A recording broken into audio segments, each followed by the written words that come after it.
For many doctors finishing training, one of the most anticipated changes is income. After years of earning a relatively low fixed salary, you begin earning at a much higher level, and naturally, the focus goes to that number. I'm Josh Friedlander with Aeroscard, and what we often see is that the number itself gets the attention, but how that income actually functions is what matters more. Because your first year of income in practice doesn't always behave the way people expect. In many cases, it's not a clean transition from one salary to another. You have several months of lower income during training, possibly a gap between roles, and then higher income once you begin working, all within the same calendar year. So, what looks like a large annual income on paper can feel very different in practice. And that's where the need for structure begins to show up. Because without structure, income tends to get absorbed rather than directed.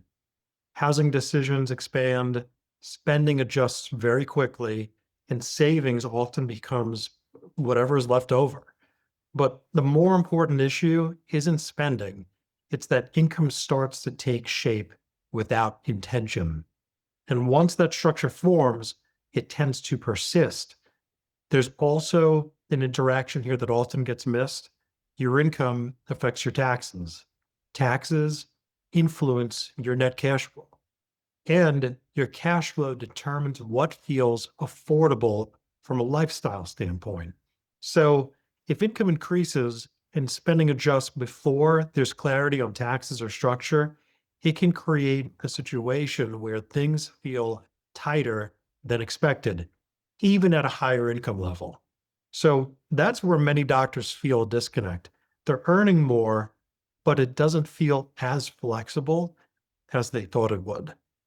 Not because income isn't there, but because it hasn't been organized yet. So the goal in this first year isn't necessarily to optimize every single dollar. It's to begin creating a structure around what's coming in, what's going out, and what you want to preserve flexibility for. Because flexibility, especially early in your career, often matters more than maximizing any single decision.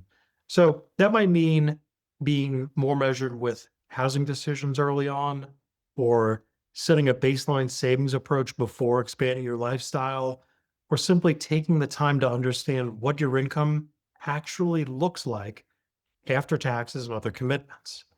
None of this needs to be perfect from the start either, it's worth mentioning. But having a clear structure early can make everything else, from loans to taxes to long term planning, much easier to navigate. This is one of several areas that tend to come up as you move from training into practice. We've put together a series of videos that walk through these different decisions, things like student loans, taxes, contracts, and how they begin to connect during this transitional time frame. And we've also outlined these in a simple transition year planning checklist that brings a lot of these elements together. If that'd be helpful, you can find a link to it in the description below. And if you'd like to follow along here as we continue releasing some content around this transitional year, you're welcome to subscribe to the channel as well.